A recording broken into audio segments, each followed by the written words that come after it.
أعوذ بالله من الشيطان الرجيم بسم الله الرحمن الرحيم والصلاة والسلام على أتمان الأكملان على مولانا رسول الله وعلى آله وأصحابه ومتابعين بإحسان إلى يوم الدين. السلام عليكم ورحمة الله وبركاته. Et Gaza gagnera, Inch'Allah, et c'est la promesse de Dieu. Et maintenant, on va faire l'examen national session normale 2023 en mathématiques pour les PC et les SVT, ce qu'on appelle sciences sexe en général. On va commencer par l'exercice numéro 1. On a ici 4 exercices, 3 exercices et un problème. Commençons d'abord par le premier exercice qui concerne la géométrie. Dans l'espace rapporté à un repère orthonormé direct, OIJK, on considère les points A, B, C, oméga. 1A. Montrer que AB, produit vectoriel AC, égale 4 facteurs de 2I plus J plus 2K. Donc, premièrement, je vais calculer ou bien déterminer les coordonnées du vecteur AB. Ça, c'est quoi? Les coordonnées du B moins celles de A. Donc, 2 moins 0, 2, 1 moins 1, 0. Et enfin, 2 moins 4, c'est moins 2. Même chose pour le vecteur AC. Je commence par les coordonnées de point C. 2 moins 0, 2. 5 moins 1, ça fait 4. Et 0 moins 4, ça fait moins 4. Et enfin, AB, produit vectoriel, AC, à quoi égal? J'élimine la première ligne et il me reste simplement 0, moins 2, 4, moins 4. Ça c'est moins 4. Oui, 0, oui, c'est moins 4 ici. Suivant I, moins quoi? Suivant J. J'élimine la deuxième ligne, il me reste simplement 2, moins 2 et 2, moins 4. Plus enfin, quoi? 2. 0, la dernière ligne, il me reste les deux premières lignes, 2, 0 et 2, 4. Suivant, K. À quoi égale, ça fait moins 8, ça fait 8. I, ça c'est quoi? Moins 8, plus 4, ça fait moins 4, ça fait plus 4. J. Et enfin, 2 fois 4, c'est 8, plus 8.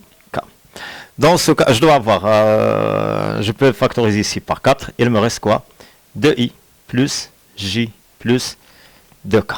Et c'est vrai, AB, produit vectoriel, AC, équal 4, facteur de quoi? 2i plus j plus 2k.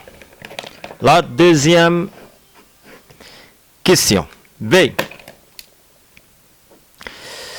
En déduire l'aire du triangle ABC à la distance D entre B et AC. Donc, l'aire de ABC, à quoi égale? Tout simplement, d'après la définition, AB produit vectoriel AC, c'est la norme de AB produit vectoriel AC, divisé par 2.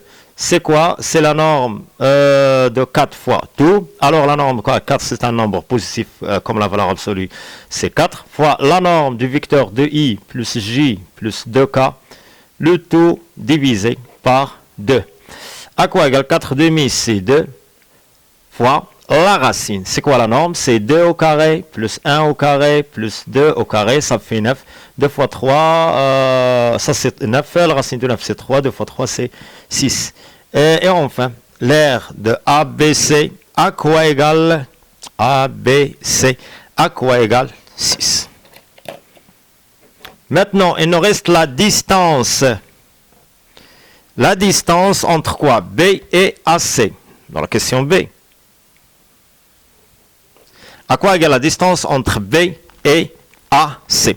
La distance entre B et AC, dès qu'on a, supposons qu'on a une droite, ça c'est la droite AC, on a 2 points, et le point B qui se trouve à l'extérieur de cette droite. Alors la distance entre un point et la droite, je vais prendre premièrement un vecteur directeur de cette droite, c'est AC. Alors c'est quoi? C'est AB, produit vectoriel AC, AB, produit vectoriel, le vecteur directeur, c'est la norme, divisé par la norme de quoi? Du vecteur directeur en même temps, AC. Déjà on a AB, produit vectoriel AC, c'est 4 fois tout. Alors sa norme c'est quoi? C'est toujours 4 fois la norme de 2i plus j plus 2k.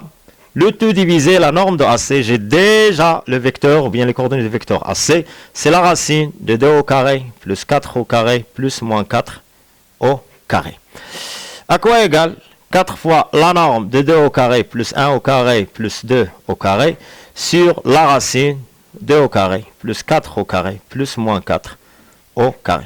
À quoi égale 4 fois, ça fait 9, la racine de 9 c'est 3, sur 4 plus 16 ça fait 20, 20 plus, ou bien 16 plus 16 c'est 32, plus 4 36, la racine de 36 c'est 6. Donc 6 quoi 3 fois 2, il me reste simplement 2. Alors la distance entre B et la droite AC égale 2. La question suivante, question 2.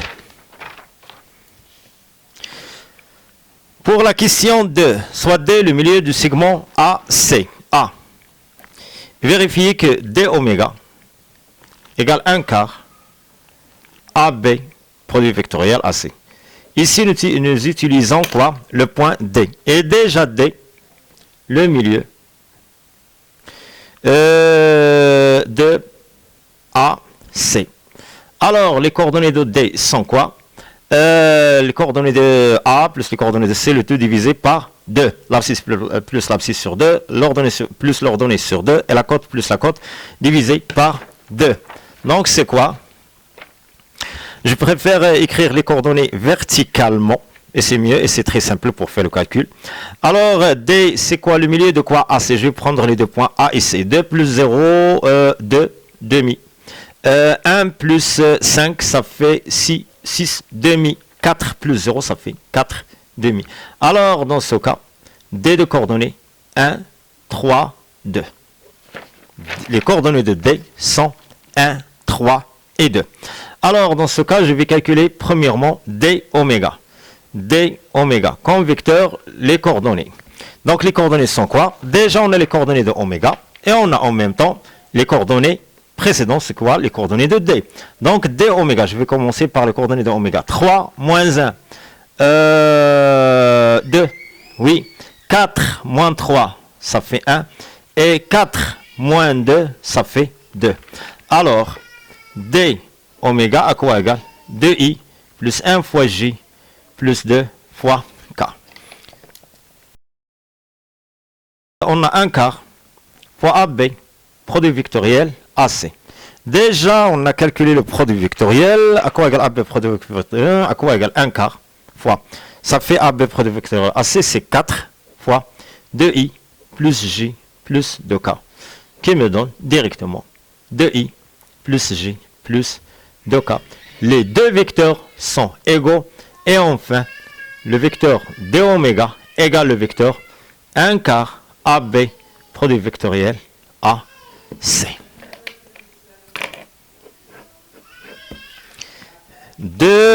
On a fini maintenant de A, il nous reste B. La question B. On déduire que la distance entre oméga et ABC égale 3. La distance entre oméga et ABC à quoi égale 3.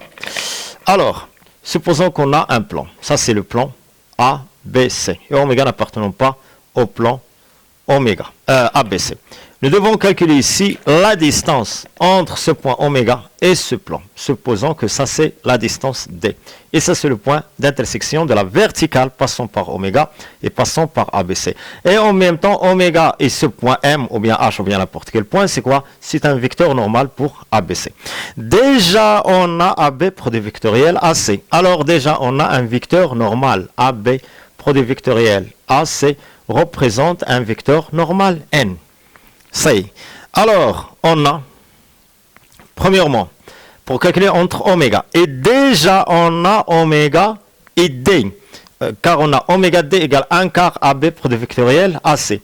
AB produit vectoriel AC est un vecteur normal, alors 100% D oméga est un vecteur normal, car ces deux vecteurs sont collinéaires, égale 1 quart fois l'autre vecteur.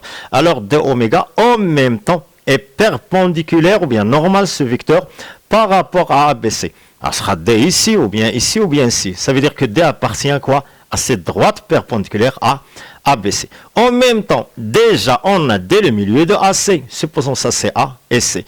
Et les trois points A, C, premièrement les deux points A et C dans le plan appartenant au plan ABC, en même temps D est le milieu de AC, alors D appartient au plan ABC. Alors 100% D, c'est quoi? C'est le point d'intersection entre la verticale passant par oméga et ce plan ABC. Alors la distance entre oméga et ABC, c'est quoi? C'est simplement D oméga, la distance oméga. D, la distance oméga D. Premièrement, AB, produit vectoriel AC est perpendiculaire par rapport à quoi? Au plan ABC. C'est un vecteur normal. Et oméga, D oméga, ça c'est D, D oméga égale 1 quart AB, produit vectoriel AC. Alors 100% que D oméga en même temps est perpendiculaire à ABC. Pourquoi? Les deux vecteurs sont collinéaires. Puisque AB produit vectoriel AC perpendiculaire à oméga, donc D oméga perpendiculaire à ABC, alors D oméga perpendiculaire à ABC. De même, D est le milieu du vecteur AC. Alors, on a oméga D est perpendiculaire au plan ABC, premièrement. Deuxièmement, D appartient au plan ABC. Pourquoi? Car D appartient à la droite AC. Et on a A et C sont des points appartenant au plan ABC. Alors D 100% appartient quoi? Au plan ABC. Alors oméga D perpendiculaire au plan ABC et D appartient à quoi? D appartient au plan ABC. Alors 100% D oméga D ou bien D appartenant au plan ABC directement. Alors la distance entre oméga et le plan ABC égale la distance oméga D. Et enfin, je vais calculer oméga D. Oméga D, c'est quoi? C'est la norme du vecteur oméga D. Égale, c'est quoi? Déjà, on a oméga D, ça c'est D oméga ou bien oméga D, égale de I, égale la norme de D oméga. Je peux écrire comme ça. À quoi égale la norme de D oméga? C'est la racine de 2 au carré plus 1 au carré plus 2 au carré. Car déjà on a D oméga de coordonnées 2, 1, 2. Ça c'est 2, 1, 2. Et enfin, oméga D, à quoi égale bien D oméga égale 3. Donc, la distance entre oméga et ABC égale 3. La question 3.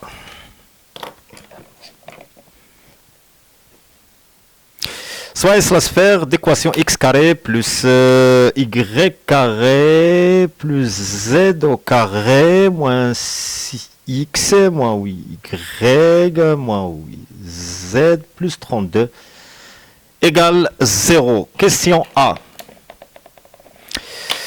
Déterminer le centre et le rayon de la sphère S. Premièrement, le centre, c'est quoi? De coordonnées A égale moins 6 divisé par moins 2. B, à quoi égale moins 8 divisé par moins 2. Et toujours C égale moins 8 divisé par moins 2. Donc, ça c'est quoi? 3. Ça c'est quoi? 4. Et ça c'est quoi? 4. Alors, qui ont les coordonnées? Donc, les coordonnées du centre, c'est 3, 4. C'est quoi? Ce sont celle de quoi? De oméga, ça veut dire les coordonnées de oméga. Alors, soit oméga de coordonnées 3, 4, 4 et le centre. Donc, soit oméga, le centre de S, premièrement. Deuxièmement, on va déterminer le rayon R. À quoi égale R? Égale la racine de A au carré plus B au carré plus C au carré moins D, avec D toujours égale 32. À quoi égale? C'est la racine de 3 au carré, plus 4 au carré, plus 4 au carré, moins 32. À quoi égale? 4 au carré, 16 plus 16, ça fait 32, moins 32, c'est rien. Donc la racine de 3 au carré, c'est 3. Alors, S est la sphère de centre oméga de coordonnées 3, 4, 4 et de rayon R égale 3. B. Montrer que le plan ABC est tangent à la sphère S en un point que l'on déterminera. Ça, on va faire un petit schéma. Supposons ça c'est la sphère S.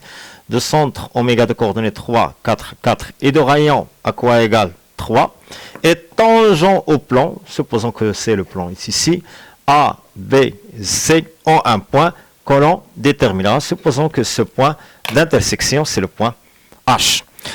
Alors, on va calculer premièrement la distance entre oméga et le plan ABC, qui doit être égale quoi au rayon.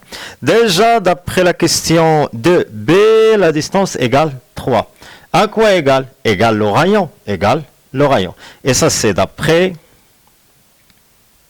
la question de B. De B. Alors, A, B, C est tangent à S. Ça y est tangent à la sphère S. Maintenant, il nous reste à déterminer le point H. En H. On va déterminer ce point H. Déjà, on a la distance entre oméga et ABC, déjà égale 3, qui égale en même temps égale à D oméga. Oui, ça c'est la distance égale 3 égale oméga D. Égale oméga D. Ça c'est la distance entre oméga et ABC égale oméga D. Et en même temps, D est un point déjà appartient au plan ABC. D est un... Alors, l'intersection de S avec ABC, donc puisque ABC est un plan tangent, alors l'intersection a un seul point.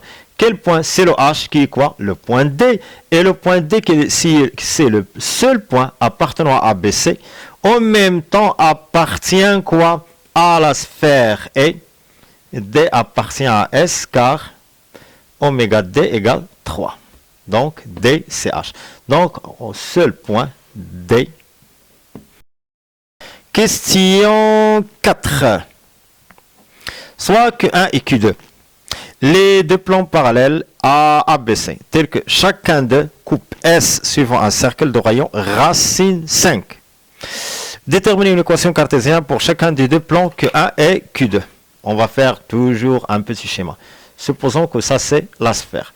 De centre et de rayon R égale 3 et de centre oméga. Et ça c'est quoi? Le plan. Le premier plan et le deuxième plan qui sont parallèles entre eux. De rayon, petit rayon égale racine 5. Alors supposons ça c'est le premier plan. Et ça c'est en même temps le deuxième plan. Ça c'est, supposons que ça c'est le plan Q1 et le plan Q2. Avec un rayon à quoi égal? Racine 5. Petit r égale racine 5. Ici, petit r, ça c'est le rayon. Petit r à quoi égal? Racine 5. Racine 5. Racine 5. En même temps, les deux plans sont parallèles quoi? Au plan ABC. C'est quoi le plan ABC? Le plan ABC est un plan tangent au point D. Il passe par D. Alors, dans ce cas, ABC représente quoi? Ça, c'est un plan, et ces deux plans qui sont parallèles, il est caractérisé par un vecteur normal N, qui est quoi? AB, produit vectoriel AC. Même chose, ce vecteur est un vecteur normal pour Q1, et est un vecteur normal en même temps, comme ça, et c'est un vecteur normal pour, si je fais la translation, et c'est un vecteur normal pour Q1. Les coordonnées de 1 sont 8, 4, 8. N ou bien AB, produit vectoriel AC, de coordonnées quoi? 4, 8, 4 et 8. Ça fait 8 fois 2 et 4 fois 1 et 4 fois 2, c'est 8. Soit N égale AB, produit vectoriel AC. Q1 parallèle à Q2, qui est en même temps parallèle au plan ABC. Alors 100% que N est perpendiculaire à Q1. En même temps, N est perpendiculaire au plan Q2. Ça veut dire l'équation cartésienne de Q1 et Q2 s'écrit sous forme de quoi ici? On a AX plus BY plus CZ plus D égale 0.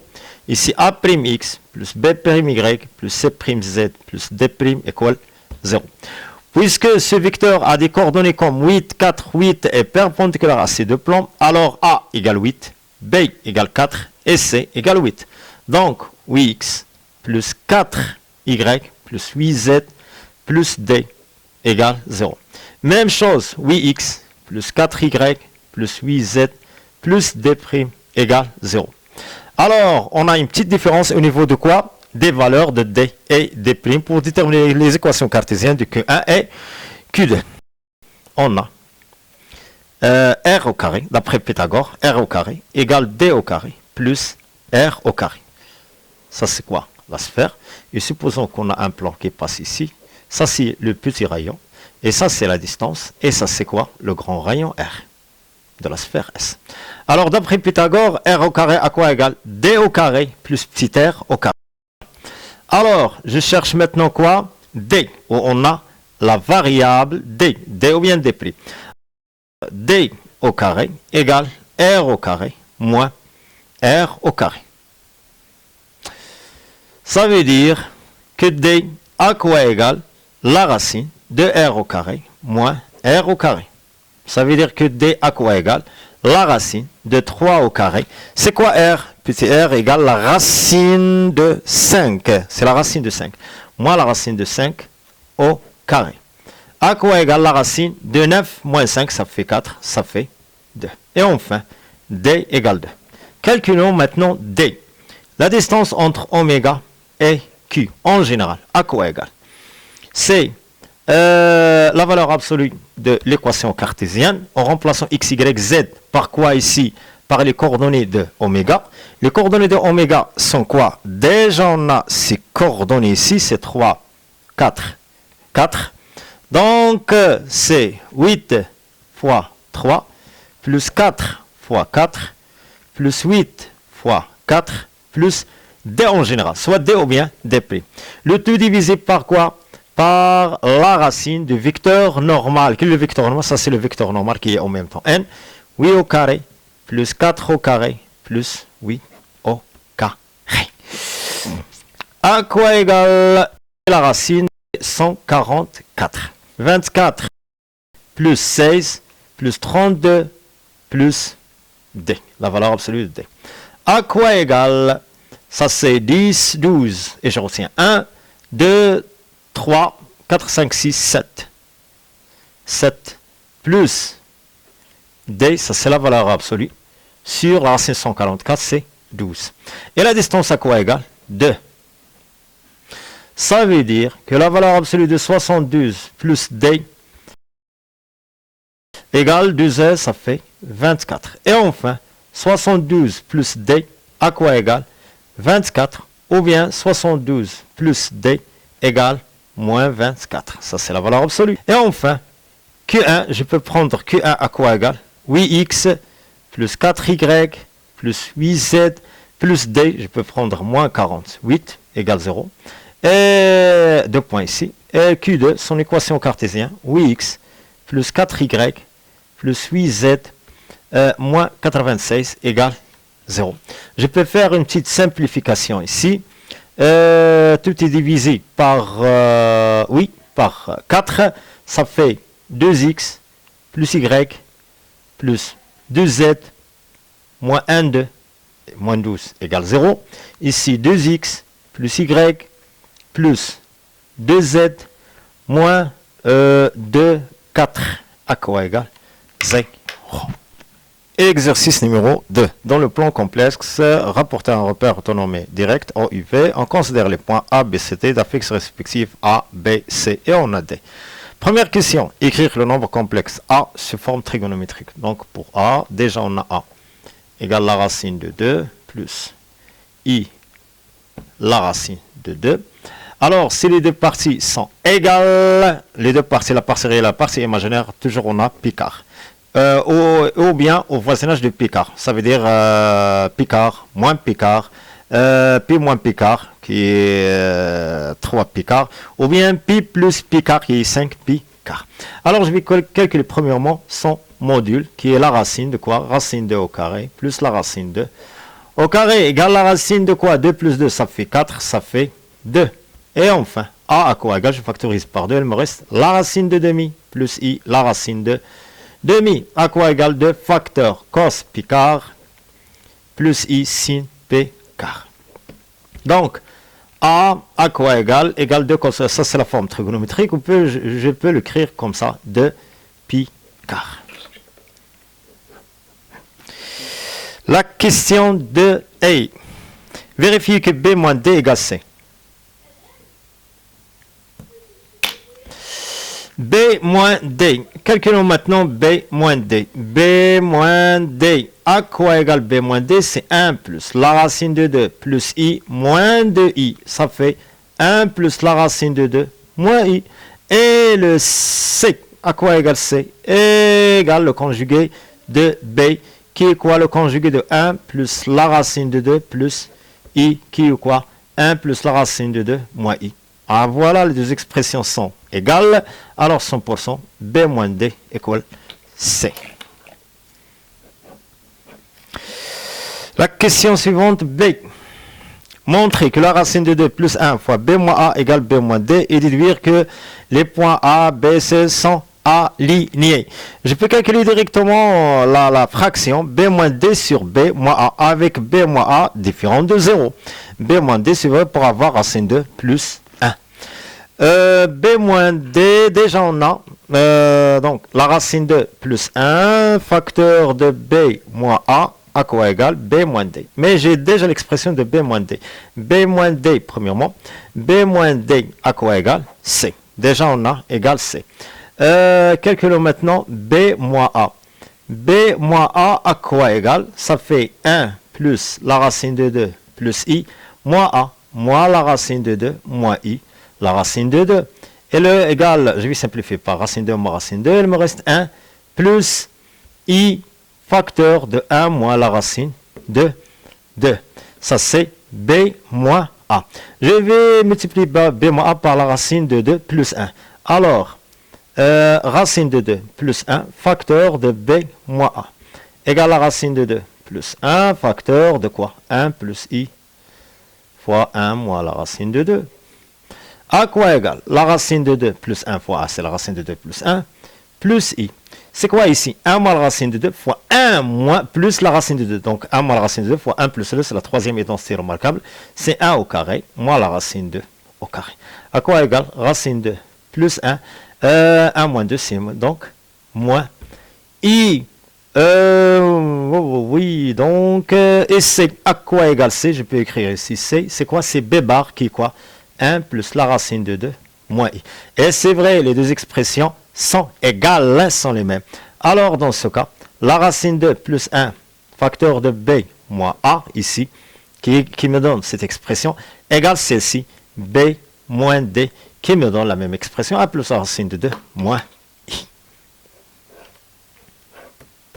La question 3a. Vérifie que AC égale 2B. AC égale 2B.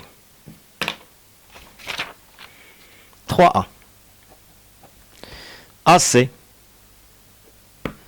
égale 2B. Maintenant, calculons AC. À quoi égale A? A, c'est quoi? C'est la racine de 2 plus I, la racine de 2, fois C qui est B bar, qui est quoi? 1 plus la racine de 2 moins I. Ça, c'est B bar. À quoi égale la racine de 2? Donc, c'est la racine de 2 plus 2 moins la racine de I. Plus I la racine de 2 fois tout. Plus I la racine de 2 plus 2I. I la racine de 2 fois la racine de 2. I fois moins ici plus elle me reste simplement la racine de 2. Donc, elle nous donne 2 ici. Racine de 2 plus racine de 2, c'est 2 la racine de 2 plus I moins I racine de 2 plus 2I. Je peux factoriser par 2 pour retirer ici 2. Il me reste 1 plus la racine de 2 plus I. Qui est quoi? Égale 2. B. Pourquoi? Déjà, on a B égale 1 plus la racine de 2 plus I. Et enfin, AC égale 2B.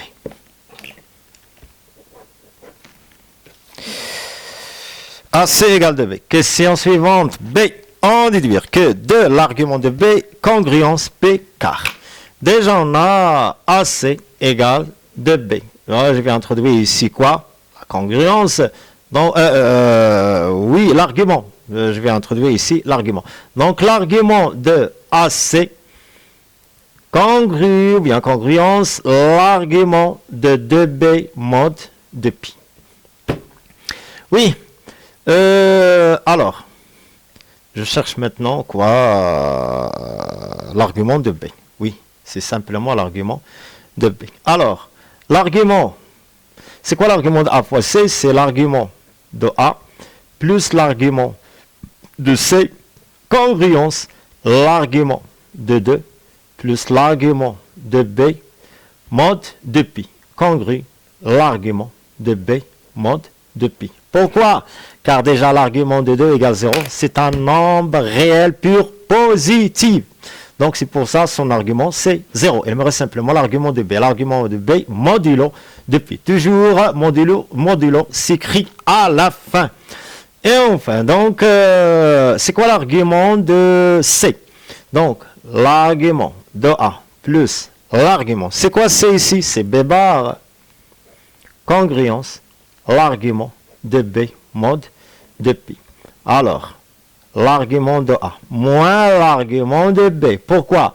L'argument de Z bar égale moins l'argument de Z. Congruence, mod de pi, car l'argument de Z bar, congruence, moins l'argument de Z mod de pi. Donc, congruence, l'argument de B mod de pi. Je déplace l'argument de B au deuxième membre, elle sera quoi? 2 fois l'argument de B, congruence, l'argument de A mod de pi. Je peux déplacer 2 pi ici à droite ou bien à gauche. C'est quoi l'argument de A? Déjà, on a calculé A avec son expression trigonométrique. Son argument, c'est pi car. Donc, pi car mod de pi. Enfin, de l'argument de B.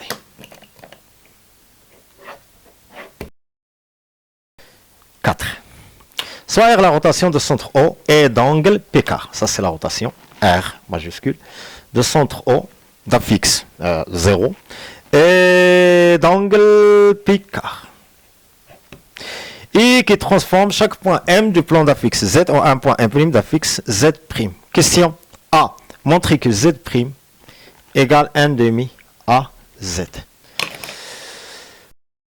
R de M d'affixe Z égale 1' d'affixe Z'. Son écriture complexe, c'est quoi? Z' à quoi égale?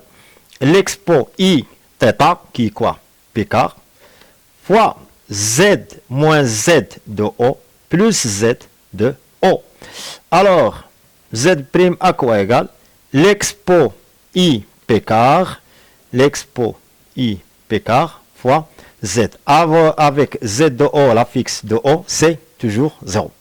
Maintenant, il faut montrer que l'expo I P car égale 1/2 A.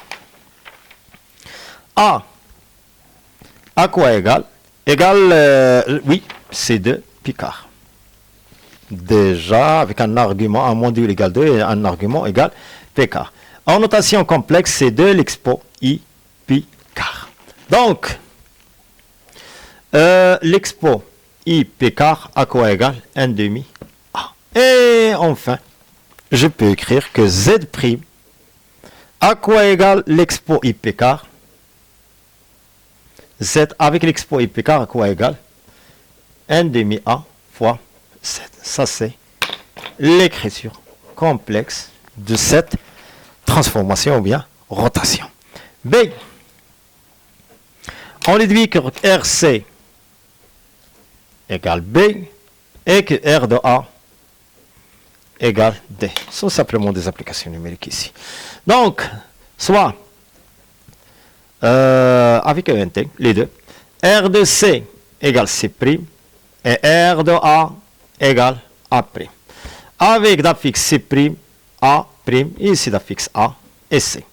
Alors, d'après la relation précédente, l'écriture complexe, alors C', l'affixe Z' égale 1 demi A fois la fixe C.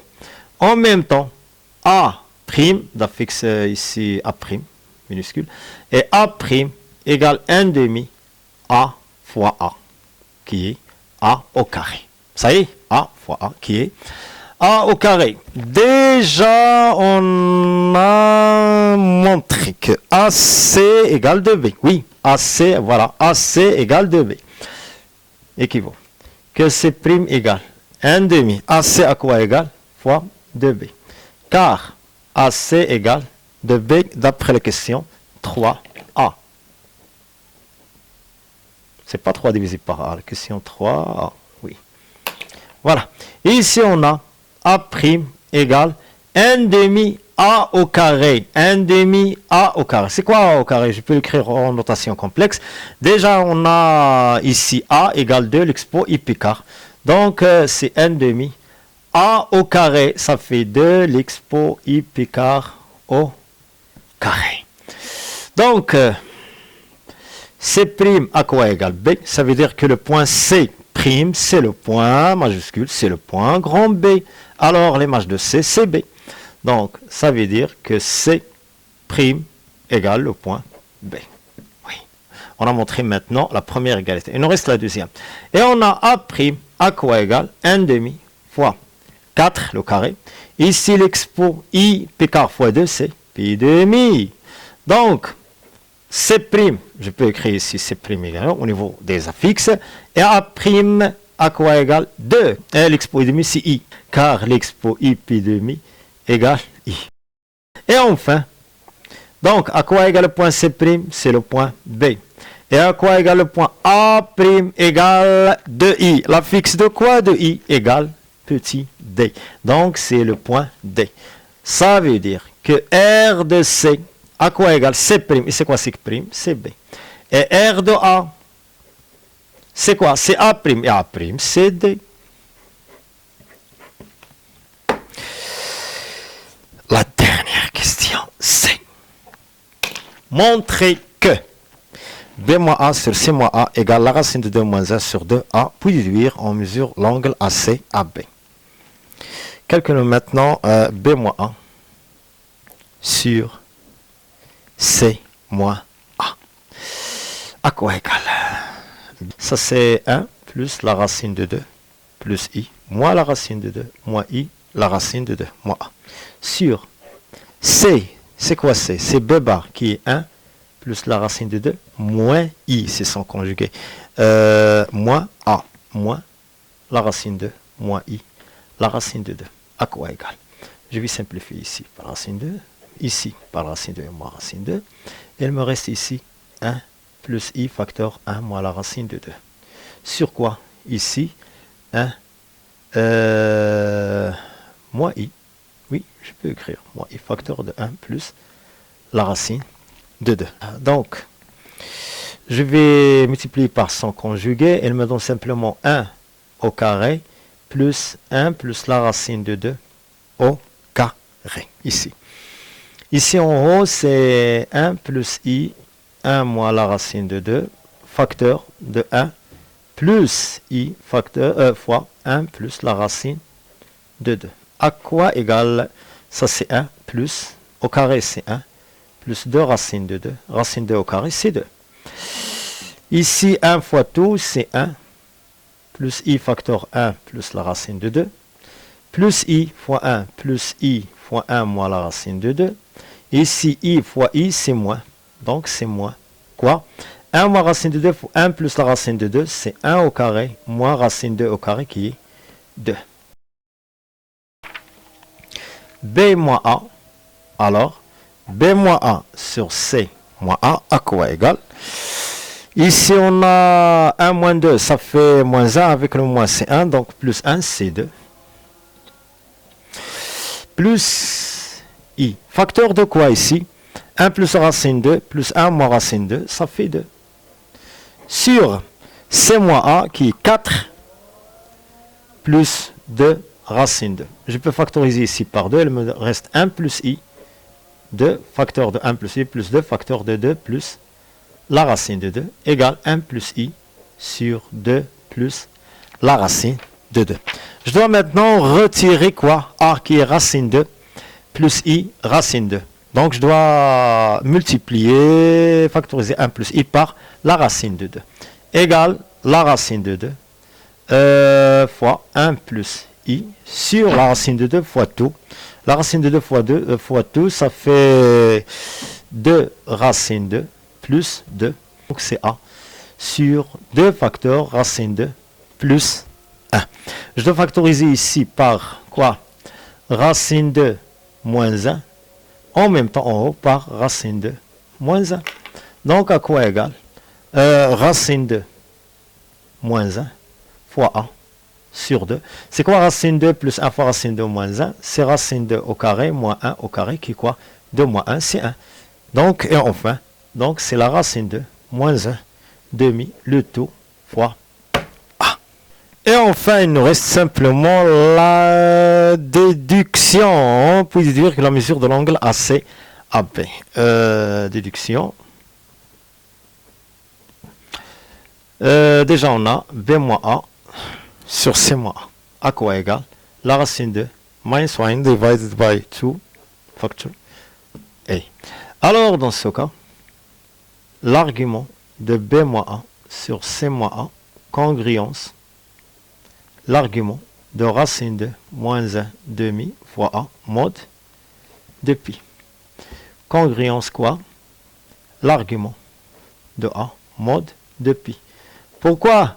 Car racine de moins 1 demi est un nombre réel pur positif, strictement supérieur. Si elle est inférieure à 0, son argument c'est pi.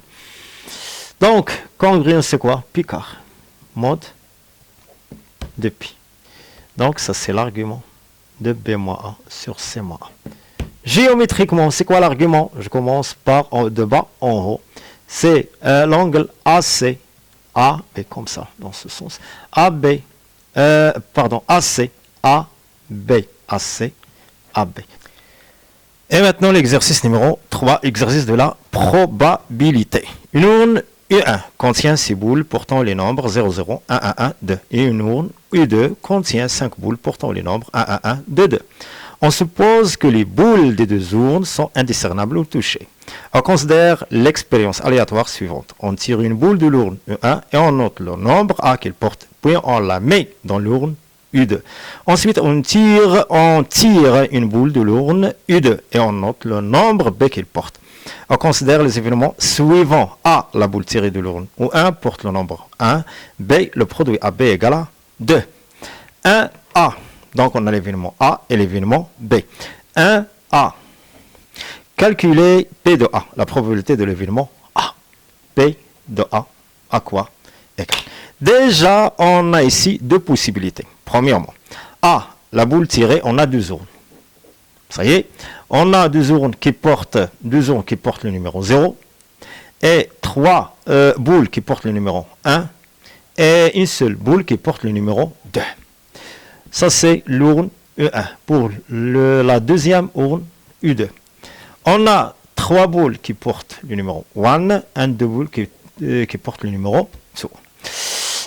Je tire une boule et je note le nombre. Et je la mets, ça fait, en ajoutant cette boule, quoi, dans l'urne U2. Donc, ça sera quoi ici? 6. On a 5 boules. Pour la boule jetée, elle me donne quoi? 6 boules, ou bien elle sera 6 boules. Alors, on a 6 boules, et ici, on a 6 boules en même temps. Je vais calculer premièrement le cardinal de oméga. Je vais tirer quoi? Une boule de l'urne U1. Ça veut dire C1 parmi 6. Fois une boule parmi quoi? U2 avec la boule déjà jetée dans cette boule. C'est quoi? Dans cette urne. Alors, ça, c'est quoi? Je vais tirer une boule parmi 6, ou bien C1, 6. Ça fait quoi? 6 fois 6, ça fait 36. Maintenant, on va calculer le cardinal, la proba de A. C'est quoi? C'est le cardinal de A divided by cardinal de oméga. À quoi égal? C'est 1 parmi 6 fois une boule parmi 6. Le cardinal de A, la boule tirée de l'urne U1, ça c'est la première méthode. On a une deuxième méthode, je peux utiliser les arbres ici. Donc la boule tirée de l'arbre U1, de l'urne U1 porte le nombre 1. Alors ici, je vais tirer quoi? une boule qui porte le nombre 1. Alors, je vais tirer une boule parmi 3 boules qui portent le numéro 1. Donc, c'est 1 parmi 3. Et ici, et non pas parler de l'urne ou de. Ça m'est égal. Ça veut dire quoi? Je peux tirer une boule qui porte le numéro 2 ou bien 1 simplement, car j'ajoute ici 1. J'ajoute ici 1. Et il me sera quoi ici? 4 boules qui portent le numéro 1 et 2 boules qui portent le numéro 2. Donc, voici 1 parmi quoi? 6. Soit une boule qui porte le numéro 1 ou bien le numéro 2. À quoi égale 3 fois 6 divisé par 6 fois 6? Je peux simplifier par 6. 3 sixièmes, ça fait 1 demi. Et enfin, la probabilité de l'événement A égale 1 demi. La deuxième méthode, j'ai une deuxième méthode en utilisant l'arbre. Alors, dans ce cas, je fais l'arbre simplement de A. Alors, je vais tirer une boule qui porte le numéro 1. Voilà. Combien j'ai de possibilités? J'ai 3 parmi 6. Donc, 3 boules qui portent le numéro 1 parmi 6 boules. Alors, dans ce cas, ça sera ici 4 boules qui portent le numéro 1 et 2 boules qui portent le numéro 2. Car j'ajoute quoi? Une boule qui porte le numéro 1. Alors, je tire ici, je peux tirer, et j'ai simplement les boules qui portent le numéro 1 et 2. Donc, pour 1 ou bien 2. Donc, la possibilité de voir 1, je dois tirer 4 parmi 6. La possibilité de voir d'avoir 2, c'est 2. On a 2 boules qui portent le numéro 2 parmi 6. Ça, c'est quoi? Ça, c'est l'urne U1 et ça, c'est l'urne U2. Alors, à quoi égale la probabilité de A? C'est quoi? De tirer, je tire premièrement une boule qui porte le numéro 1 et deuxièmement une boule qui porte soit le numéro 1 ou bien 2. Alors j'ai 2 voies ou bien 2 possibilités ou bien 2 choix. Donc j'ai la première possibilité et la deuxième possibilité. La première possibilité c'est quoi? 3 sixièmes fois 4 sixièmes. Je tire 1 et 1. Ou bien la deuxième possibilité 1 et 2. Ça veut dire plus 3 sixièmes la multiplication fois 2 sixièmes. À quoi égale 4 sixièmes, ça fait 12 36e, plus 3 fois 2, 6, 36e. Oui. Donc, 12 plus 6, ça fait 18 36e. Je peux simplifier ici par 6. Il me reste ici 6, ici 3 sixièmes, ça fait 1 demi. Alors, la proba de A égale 1 demi, soit la première ou bien la deuxième méthode. Passons maintenant à la question B. Montrer que la proba de B, montrer que la proba de l'événement B égale 1 quart. On peut utiliser l'arbre des possibilités ou bien non. Voilà. Alors, c'est quoi l'événement B? Le produit AB est égal à 2. Alors, je dois tirer pour la première, on a la première urne et la deuxième urne. Voilà. Donc, je peux tirer soit 1 ou bien 2. 0, non. Alors, si j'ai 0, 0 fois n'importe quelle valeur, elle me donne 0. Et je dois avoir une multiplication ou bien un produit qui est égal à 2. Alors, c'est différent toujours de 2. Donc, si je tire une boule qui porte le numéro 1 de l'urne au 1, je dois tirer quoi? En parallèle avec 1, le numéro 2 de l'urne 2.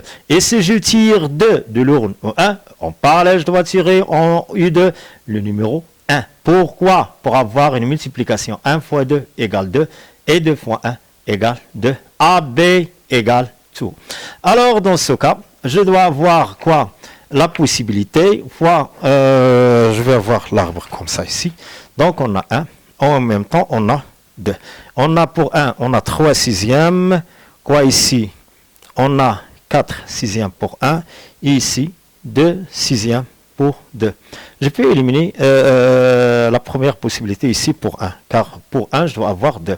Alors, pour 2, je peux avoir 1 et je peux avoir 2. Mais je préfère avoir 2 toujours pour avoir une multiplication égale à 2. Alors, pour 2, c'est 1 et 1, c'est 2. Alors, ça, c'est quoi? Ça, c'est quoi? Je vais éliminer. Donc, c'est 2 sixièmes. Déjà, on a ici 2 sixièmes. Ici, pour 2, pour avoir 2, pour tirer la boule 1, on a 2 boules. Combien on a 2 boules? On a une seule boule, je crois. Oui, une seule boule parmi 6. Si je tire une boule qui porte le numéro 2, donc ça sera quoi ici? Ça sera ici pour 2, on a 3 boules qui portent le numéro 2 et il me reste toujours 3 boules parmi 1, car j'ajoute une boule qui porte le numéro 2 ici, 2. Alors, je dois tirer en parallèle une boule de nombre 1. Alors, je dois tirer 3 parmi 6. Alors, je vais avoir simplement cette possibilité ou bien la deuxième possibilité. Alors, la probabilité de B, c'est quoi?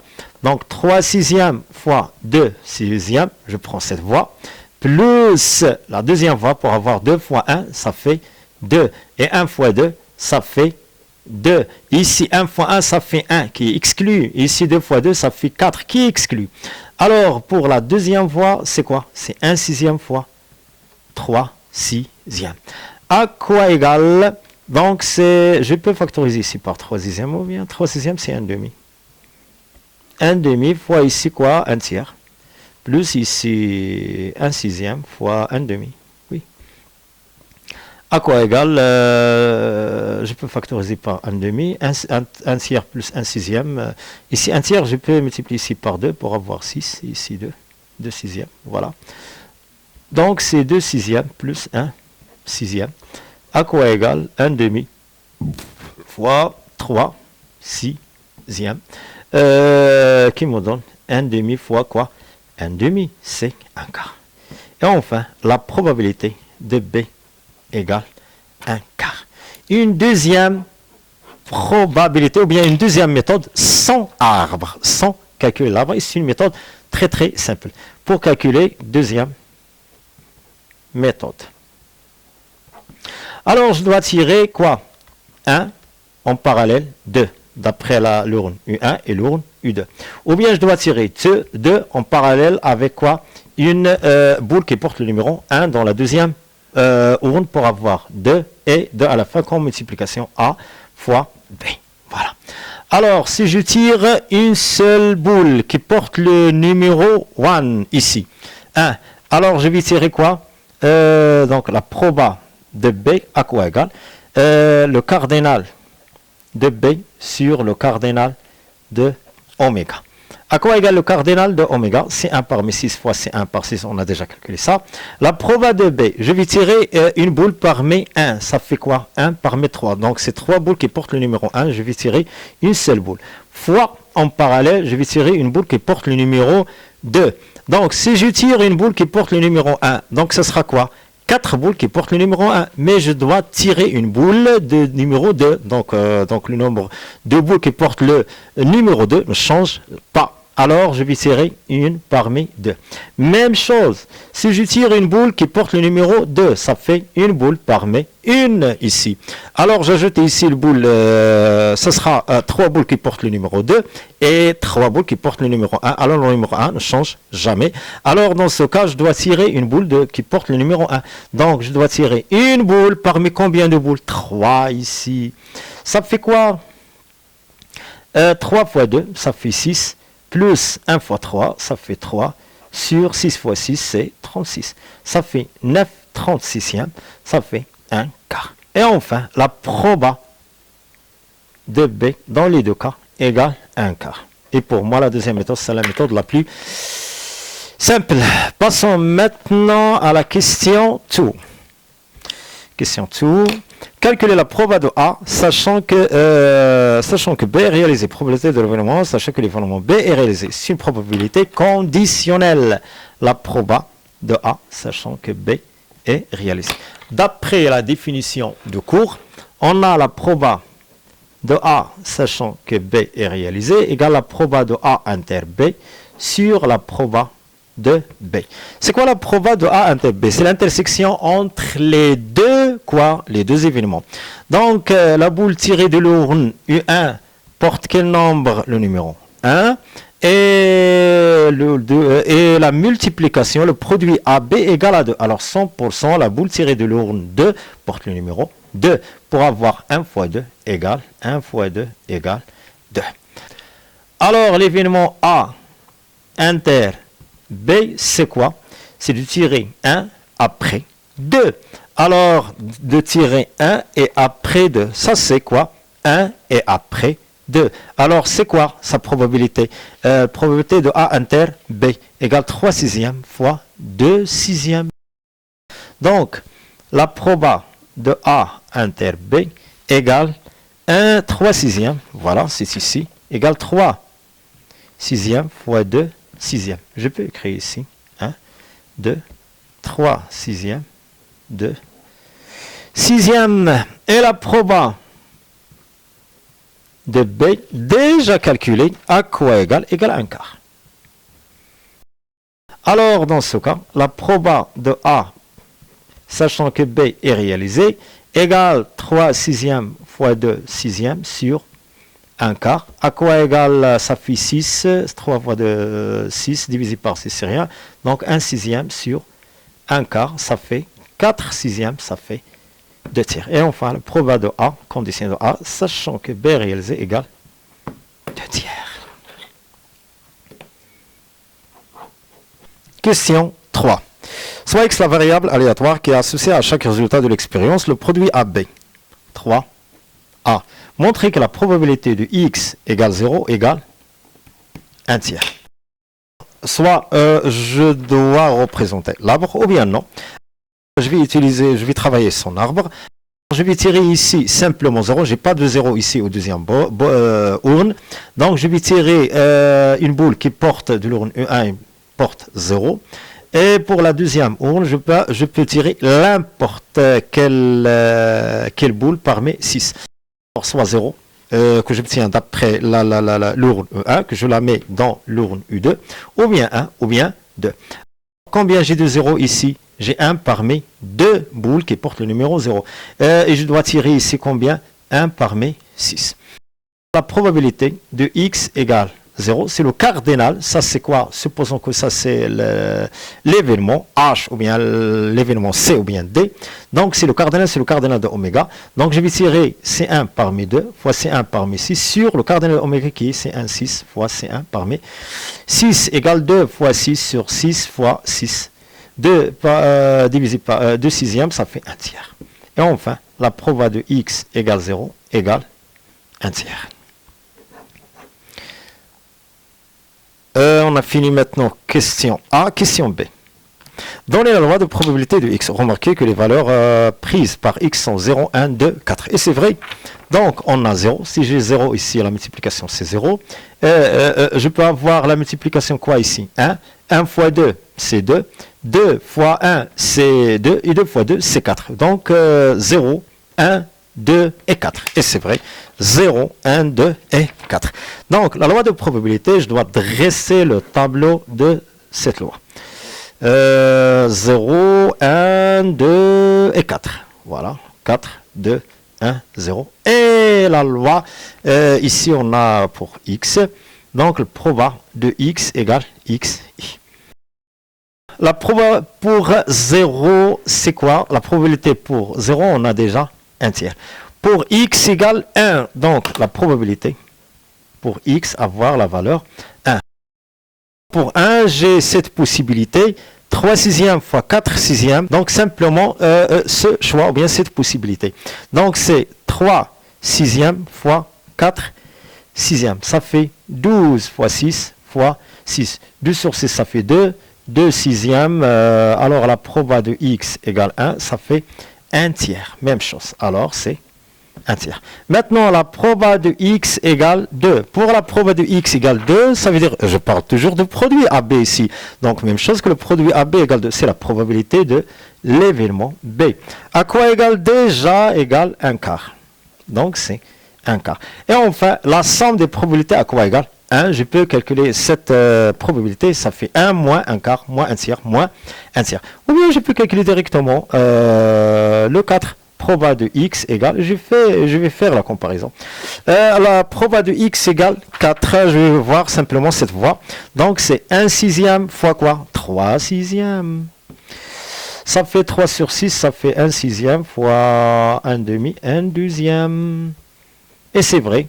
Si je vais faire la somme, 1 tiers plus 1 tiers plus 1 quart plus 1 douzième égale 1. Et enfin, on va voir la question C. On considère les événements.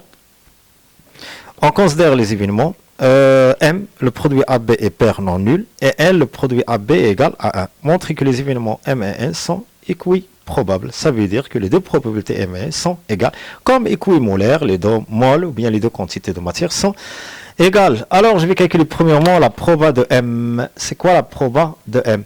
d'avoir la multiplication, d'après cette loi, la multiplication AB, je vais utiliser la même loi ici, la multiplication est non nulle et paire, donc ça c'est la multiplication qui est non nulle et paire, voilà, 2 et 4. Ça c'est quoi? M, l'événement M. L'événement M, le produit égal, voilà.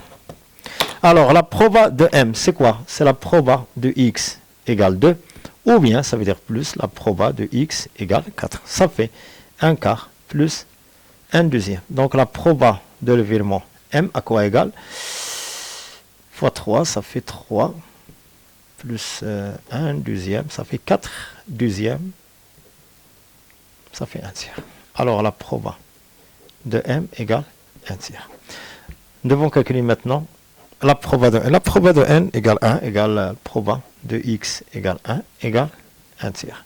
Donc, par suite, proba de N égale la proba de M.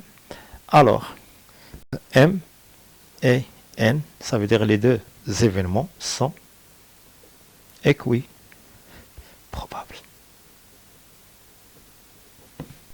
Et maintenant, nous arrivons au dernier exercice, c'est le problème. On considère la fonction numérique f définie sur 0 plus l'infini par f de x égale 2 moins 2 sur x plus 1 moins ln de x, le tout au carré. Soit c de f, c'est courbe représentative dans un repère orthonormé OIG, unité 1 centime. Question 1a. Vérifie que pour tout x strictement supérieur à 0, f de x égale 3x moins 2x, ln de x plus x, ln de x au carré sur x. Alors je vais commencer par la première. On a déjà f de x égale, pour avoir ici un dénominateur commun, égale 2 moins 2 sur x plus 1 moins ln de x, le tout au carré. À quoi égale 2x moins 2 plus x fois quoi? 1 moins ln de x, je vais factoriser cette expression, développer cette expression, donc c'est 1 moins 2 fois ln de x plus ln carré de x, ou bien ln de x, le tout au carré. À quoi égale 2x moins 2 plus x moins 2x ln de x plus x fois ln carré de x sur x. À quoi égale 2x plus x, ça fait 3x moins 2, voilà, moins 2x ln de x, enfin plus x fois ln de x, le tout au carré, ou bien ln de carré de x, le tout divisé par x. Et enfin, f de x égale cette expression. Pour tout x strictement supérieur à 0. B. Montre que la limite en 0 plus de x ln de x au carré égale 0. La limite en 0 plus x fois ln de x, le tout au carré, égale 0. En plaçant t par la racine de x. Maintenant, même chose, on va montrer que la limite en moins l'infini de ln de x au carré sur x égale 0.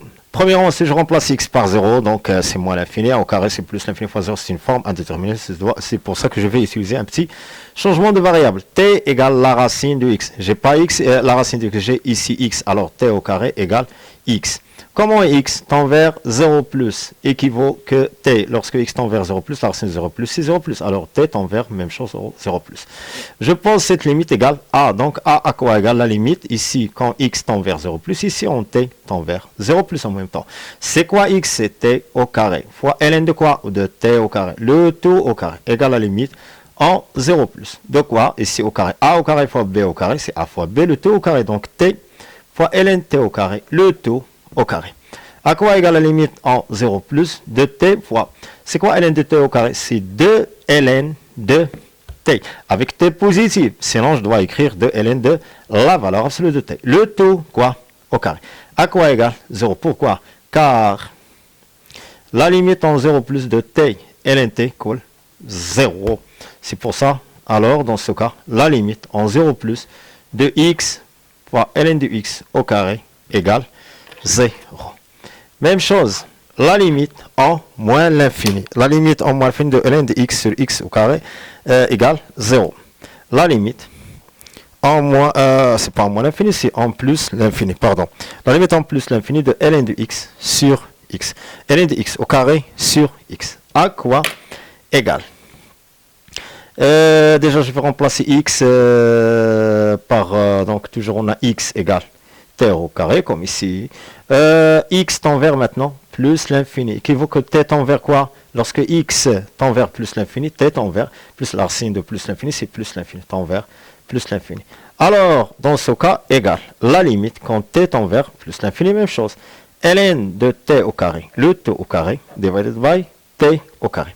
C'est la limite en plus l'infini. Même chose, a au carré sur b au carré, c'est 2 ln de t sur t, le tout au carré. Pourquoi c'est a sur b, le tout au carré? Avec ln de t au carré, c'est 2 ln t.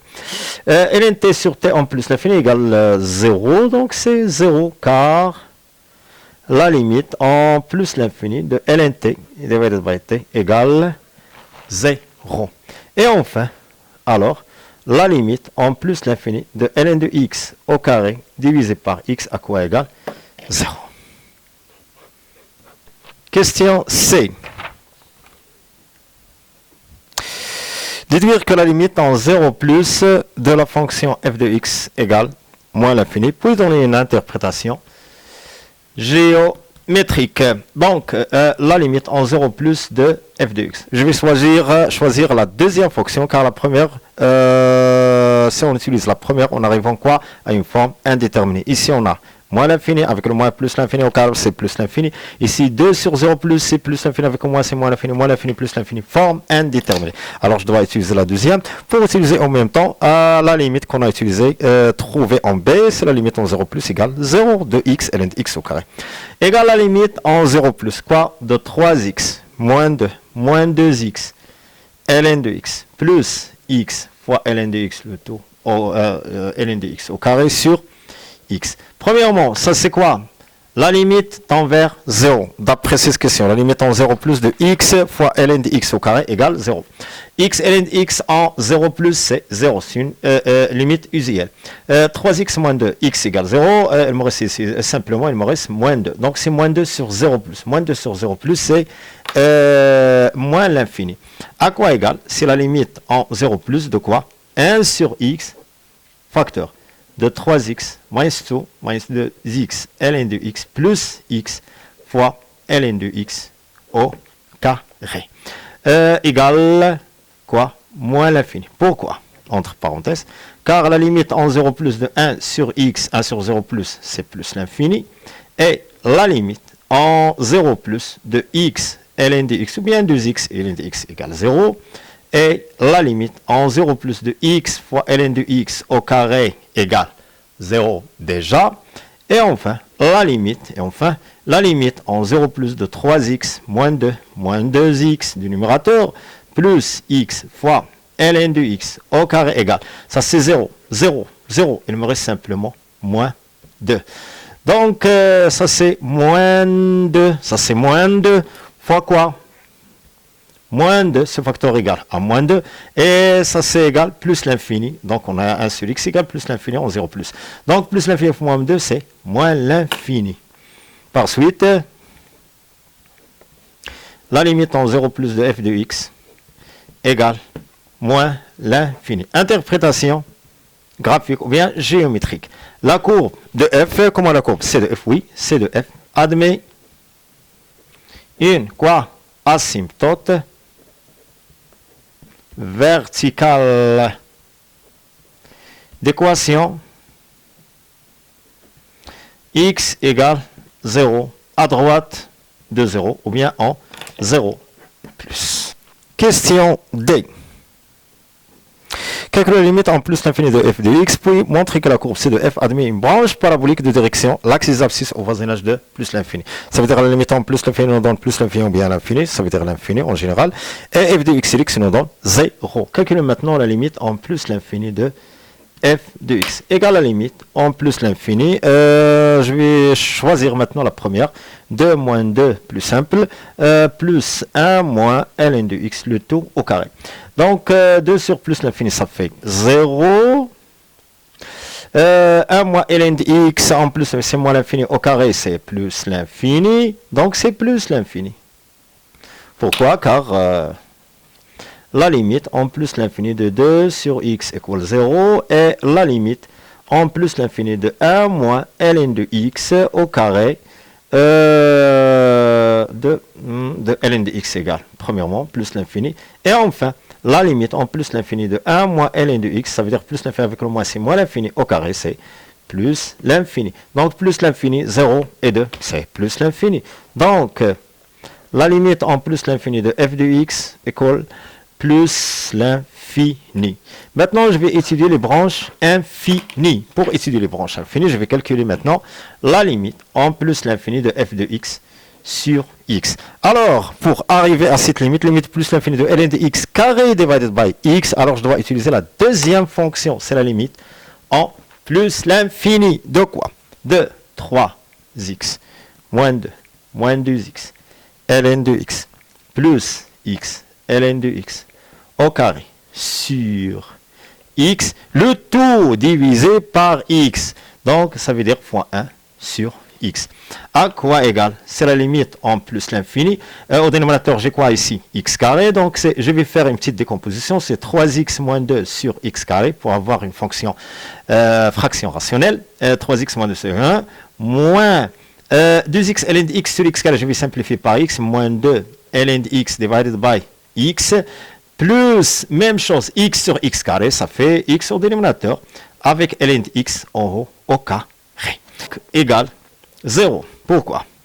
Car la limite en plus l'infini de 3x moins 2 divisé par x carré égale la limite en plus l'infini de 3x sur x carré, qui est la limite en plus l'infini de 3 divided by x égale 0. La limite en plus l'infini de ln de x sur x égale 0.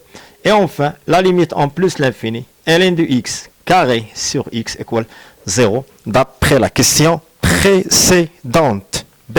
1. B. Et enfin, la limite en plus l'infini, f de x sur x à quoi égale? 0. Interprétation géométrique. C de f admet une branche parabolique. Pourquoi? Car déjà, qui est le majorant ici? Si x, donc x est infiniment grand par rapport à f de x. X représente l'axe des abscisses, f de x représente l'axe des ordonnées. Alors la courbe devient plus en plus proche de l'axe des abscisses par rapport à l'axe des ordonnées. C'est pour ça qu'on a une branche parabolique suivant, ou bien de direction, l'axe des abscisses. Au voisinage de quoi? De plus l'infini. Question 2.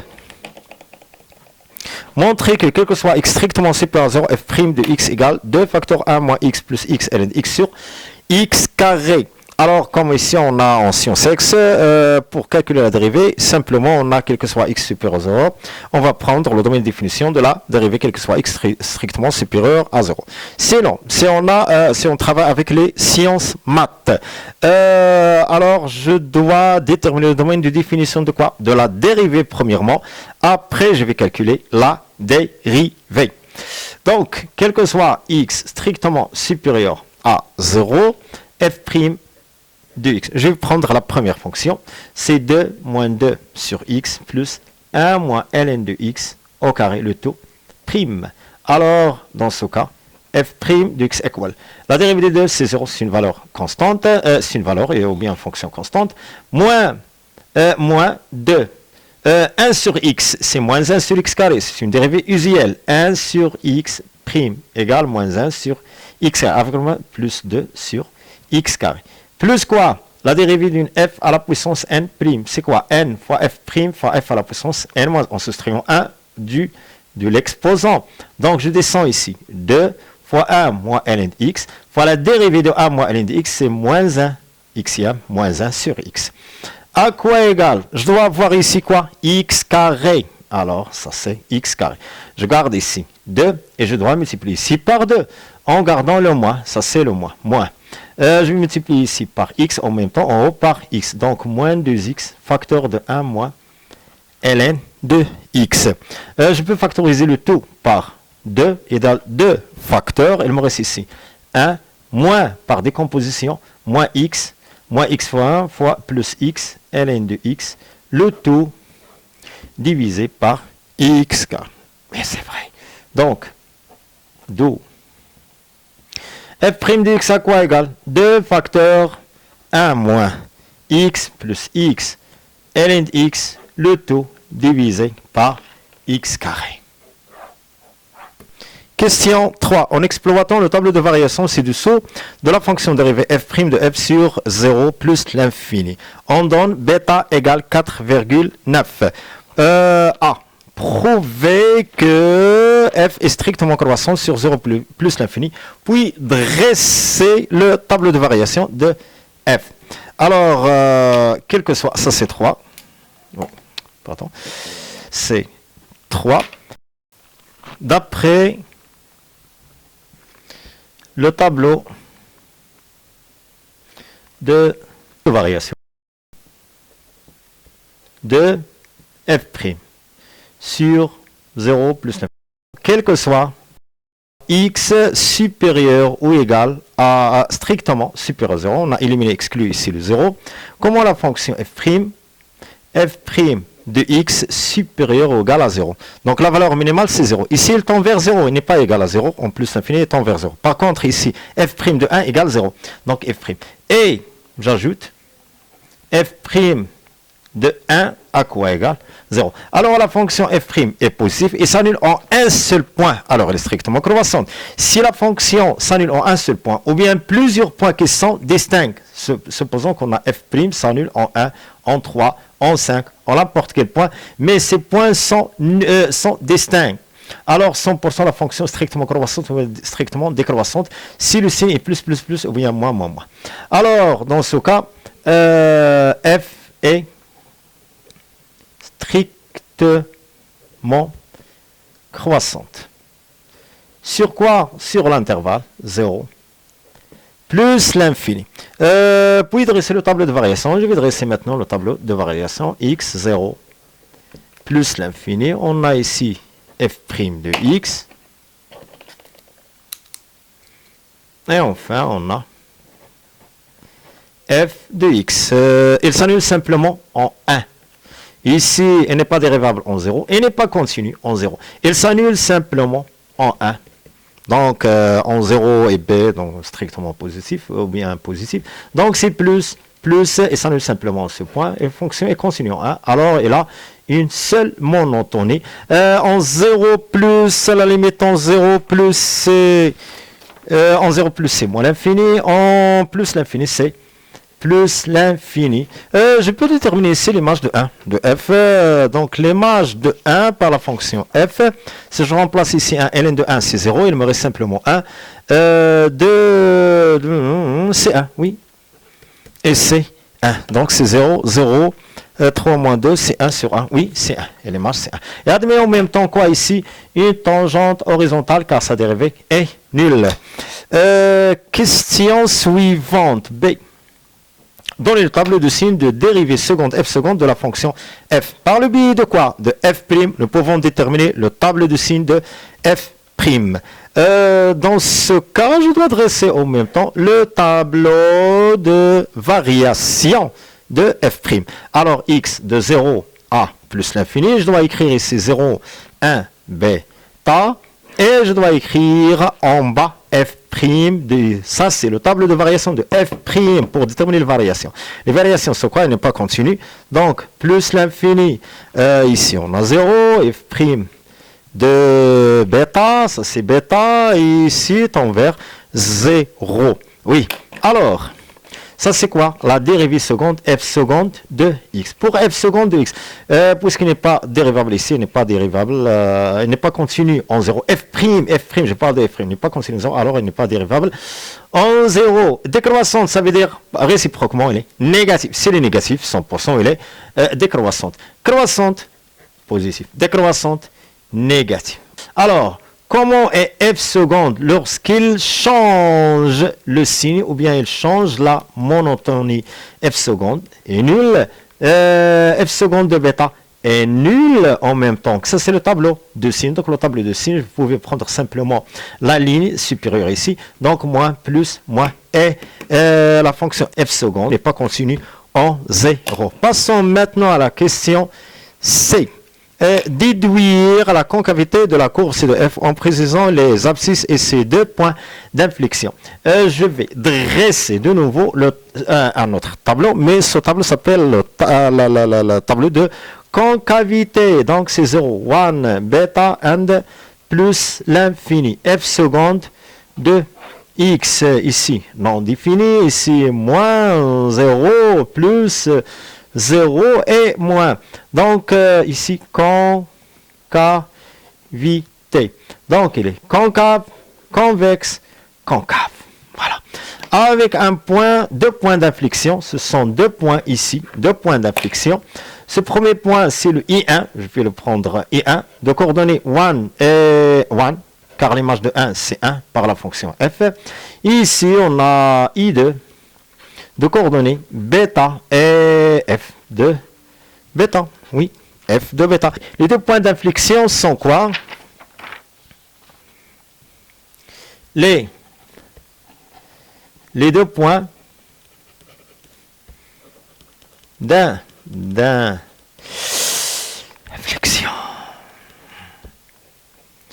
sont I1 de coordonnées 1 et I2 de coordonnées bêta, f de bêta. La question 4. La courbe C de G, c'est contre la représentation graphique de la fonction G de x égale f de x moins x et qui s'annule en alpha et 1, alpha égale 0, 3. On écrit f de x moins x, ça veut dire qu'on va faire une comparaison entre deux fonctions, f de x et y égale x, qui est quoi? La bisectrice. La position relative. Soit delta la droite d'équation y égale x. À partir de la courbe C de G, déterminer le signe de la fonction g sur 0 plus l'infini. D'après la courbe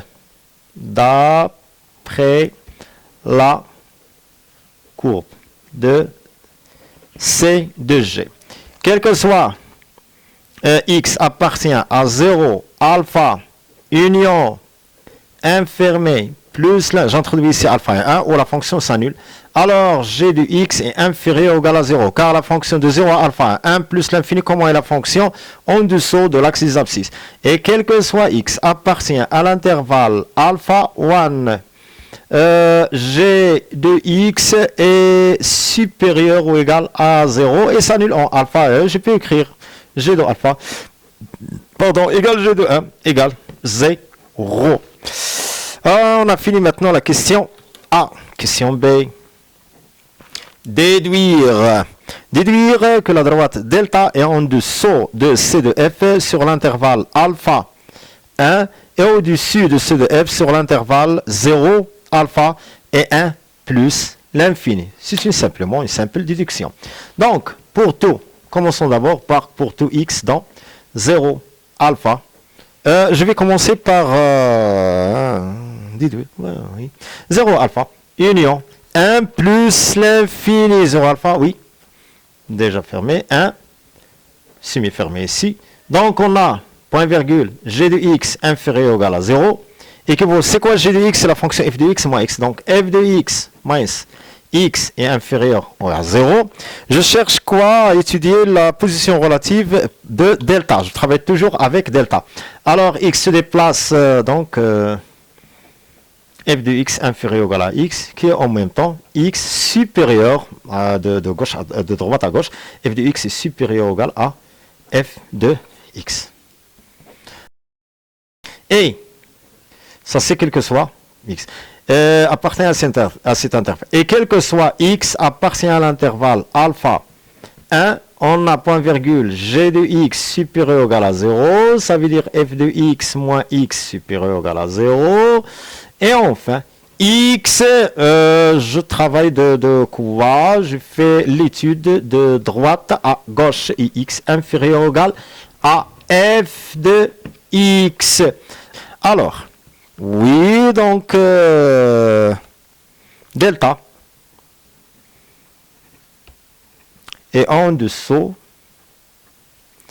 de C de f sur l'intervalle alpha 1 et au-dessus de C de f sur l'intervalle 0 alpha union 1 plus l'infini. 5. Construire la courbe C de f de la droite delta et la droite delta dans le repère OIG. On prend alpha égale 0,3, bêta égale 4,9 et f de bêta égale 1,9. Donc alpha, ça c'est alpha 0,3. Bêta égale 4,9, ça c'est 4, près de 5. F de bêta égale 1,9. Ça c'est le point de coordonnée bêta, f de bêta.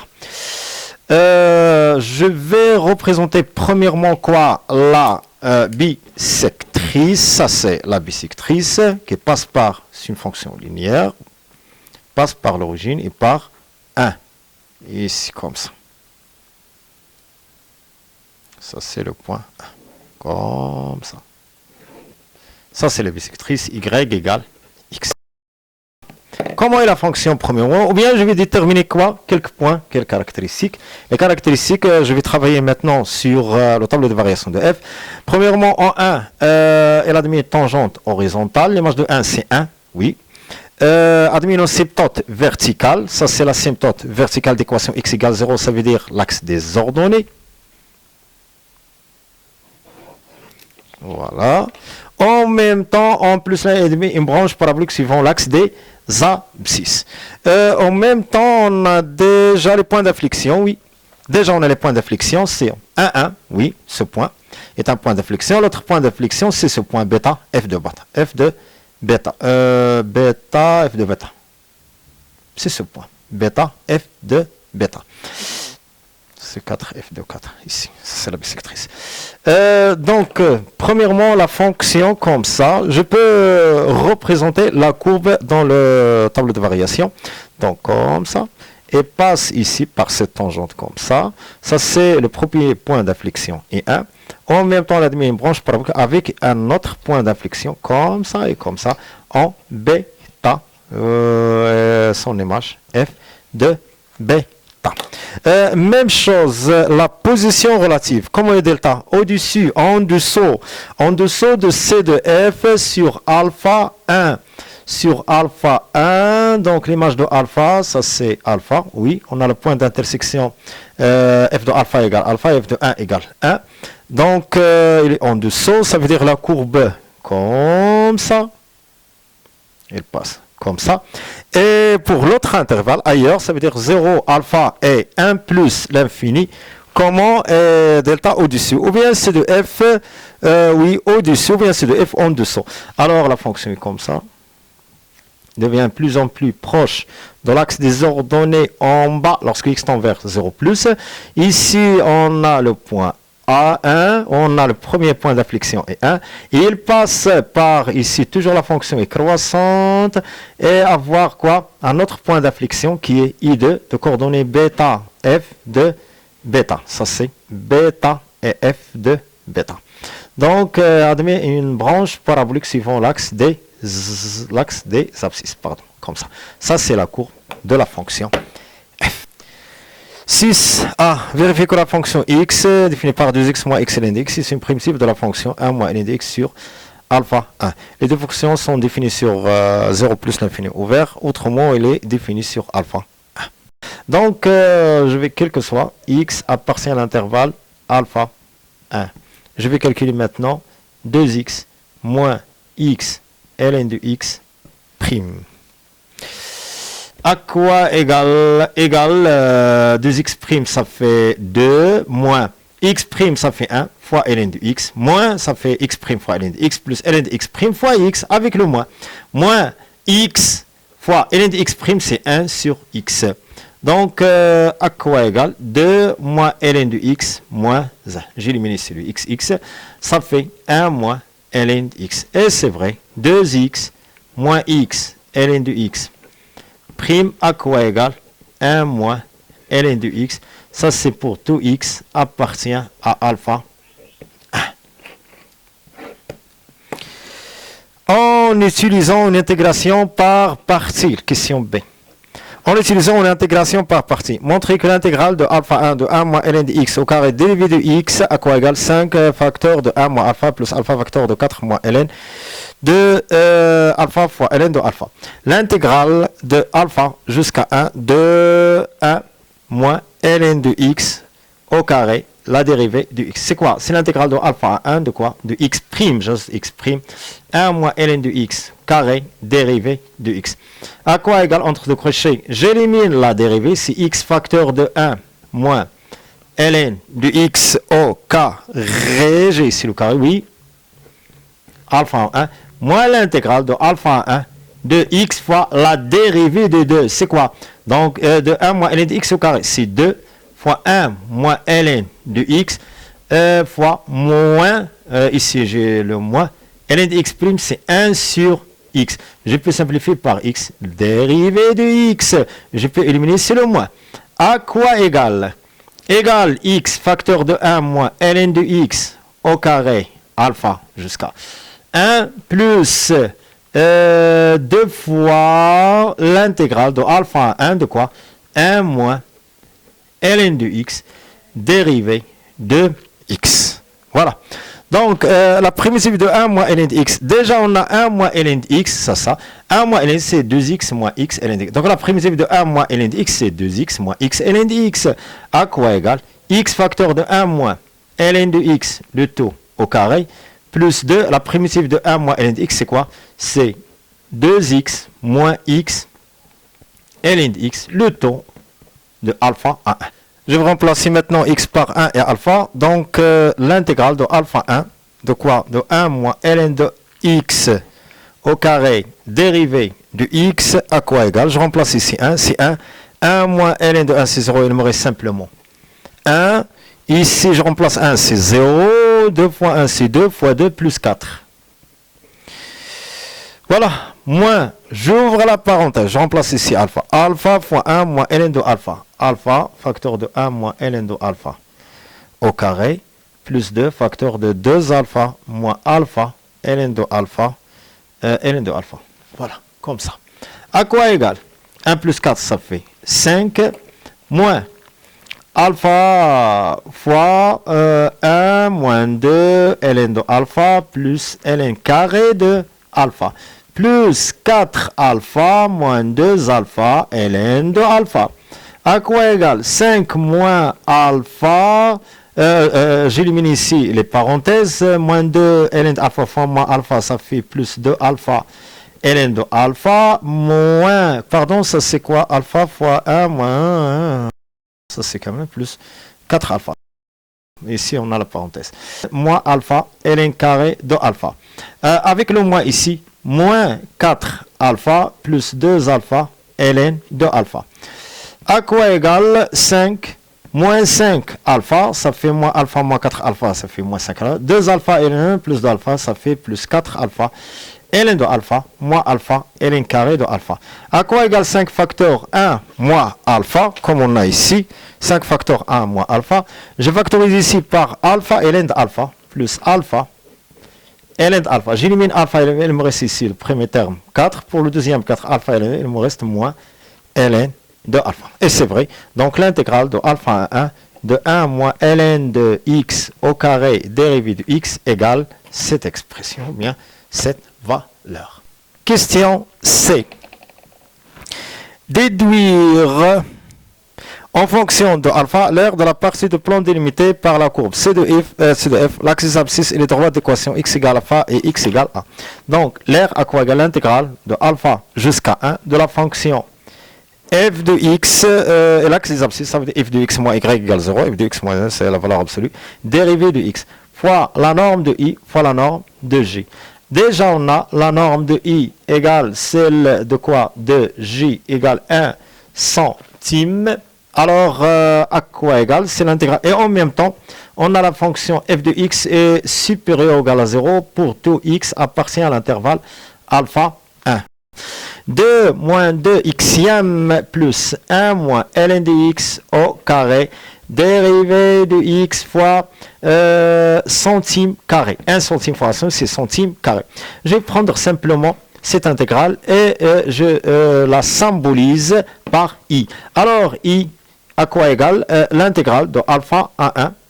Alpha à 1 de quoi? 2 moins 2 sur x plus 1 moins ln de x au carré dérivé de x. À quoi égale? La primitive de 2, c'est 2x. La primitive de 1 sur x, c'est ln de x, c'est moins 2. ln de x, la dérivée de 1 de ln de x qui me donne 1 sur x. C'est la dérivée de x qui me donne 1, ou bien 2x qui me donne 2. Plus l'intégrale alpha 1 de 1 moins ln de x au carré, déjà calculé, plus 5 facteurs de 1 moins alpha plus alpha fois 4 moins ln de alpha fois ln de alpha. Ln de alpha, voilà. Donc, ça c'est quoi entre alpha et 1? À quoi égal? Je remplace ici 1, il me donne 2, moins 2 ln de 1 c'est 0, moins 2 alpha avec le moins, toujours moins 2 ln de alpha avec le moins, plus 2 ln de alpha, plus 5 facteur 1 moins alpha, plus alpha fois 4 moins ln de alpha fois ln de alpha. À quoi égale 7 facteurs de 1 moins alpha? Oui. Plus ici, plus 2, oui, plus 2 ln de alpha, plus alpha fois 4 moins ln de alpha, le tout fois ln de alpha. Et enfin, donc, à quoi égale l'air? À quoi égale cette valeur c au carré? 7 facteur de 1 moins alpha, plus 2 ln de alpha, plus alpha facteur de 4 moins ln de alpha fois ln de alpha, le tout centimètre carré. Question 7. On va passer maintenant à étudier les suites. Soit la suite numérique un définie par u0 égale appartient à alpha 1 et la relation n plus 1 égale f du un. Donc, u0 est une valeur comprise entre alpha et 1 et on a un plus 1 à quoi égale f u1, c'est une suite récurrente pour tout n dans n. Question A. Montrer par récurrence que un encadré par alpha 1, ça c'est pour tout n dans n. Donc, par isolement par récurrence, pour n égale 0, car n appartient à n, pour n égale 0, on a déjà u0 encadré par alpha, ou bien compris entre alpha et 1. Alors, et ça veut dire la proposition, elle est vraie pour quoi? Pour n égale 0. On suppose que un compris entre alpha et 1 pour n appartient à 1. Et montrons que un plus 1 compris entre alpha et 1 pour n appartient à 1. Pour n, ça veut dire, je vais faire maintenant la réponse, pour n appartient à n, pour n, dans n, ici, on a supposé que n compris entre alpha, et 1. Alors 100% que f de un encadré par f de alpha et f de 1. Pourquoi? F est strictement croissante sur alpha 1.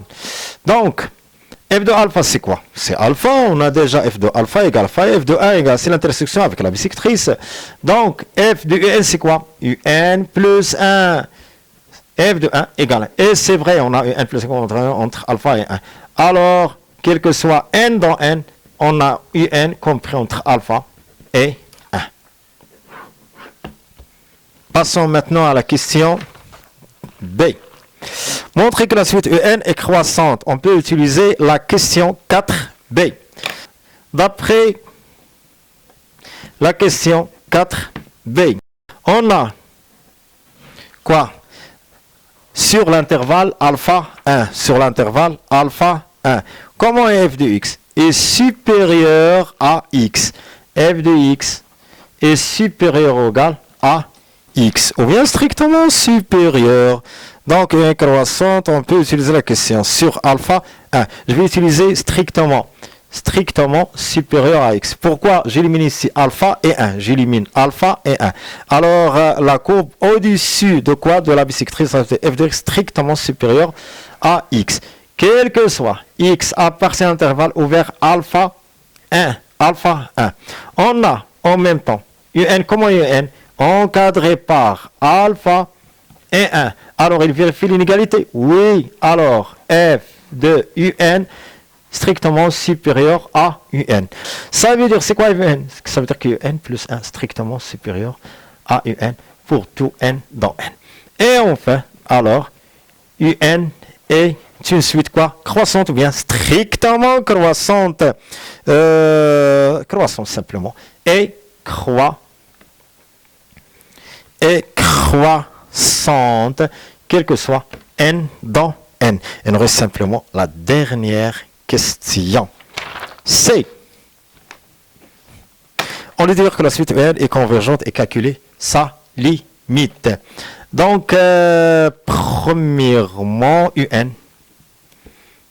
est croissante. Ça, c'est la première chose. Un est croissante. Donc, en même temps, elle est majorée. Par quoi elle est majorée? Elle est inférieure à quoi? Elle est inférieure à 1. Elle est majorée par 1.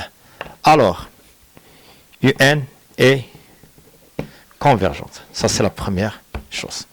Alors, pour déterminer la limite, UN est une suite ici récurrente, UN plus 1 égale f de n avec f strictement supérieur à strictement croissante. Alors, dans ce cas, je vais utiliser la définition avec la définition de la fonction récurrente avec une fonction f. Voilà. Premièrement, f, il faut vérifier 4 conditions. F est continu. Et continue sur quoi? Simplement sur R étoile plus, autrement sur quoi? Sur alpha 1. Alpha 1 ou bien l'intervalle fermé. Alpha 1. Premièrement, il continue sur alpha 1. De même, f de quoi? De alpha 1. C'est quoi? C'est l'intervalle alpha 1. Alors, ça veut dire que f de alpha 1 inclus dans alpha 1. F de i inclus dans i. La troisième condition, on a U0, le premier terme, U0, déjà compris entre alpha et 1, dans cet intervalle alpha 1. Et enfin, UN est convergente. Alors, la limite de UN, en plus l'infini, on la suppose égale à une valeur x, une valeur unique, ou bien limite unique, telle que f de x égale x. Avec x toujours compris entre alpha et 1. Donc f de x égale x, ça veut dire quoi? Ça veut dire f de x moins x à quoi égale 0. C'est quoi f de x moins x? C'est la fonction g de x. Alors g de x égale 0. Dans quel cas on a g de x égale 0? Ça c'est quoi? L'intersection avec l'axe des abscisses. G de x, ça c'est la courbe de la fonction g de x. G de x égale 0 en alpha et 1. Alors, x égale soit alpha ou bien 1. Déjà on a UN est croissante. Ça veut dire quoi? Ça veut dire que U de n ou bien UN supérieur ou égal à U0. Ça veut dire même chose que la limite. Donc, x, la limite x, est supérieure ou égale à quoi? U0. U0 appartient à 0 à et U0 compris entre alpha et 1. Alors, égal, supérieur à U0, U0 qui est strictement supérieur à alpha, et alpha qui est strictement supérieur à 0. C'est pas ça. Donc, si simplement il est strictement supérieur à alpha, alors 100% égale 1, puisque la fonction est croissante est strictement supérieure. Alors, la limite, en plus l'infini de UN, égale 1.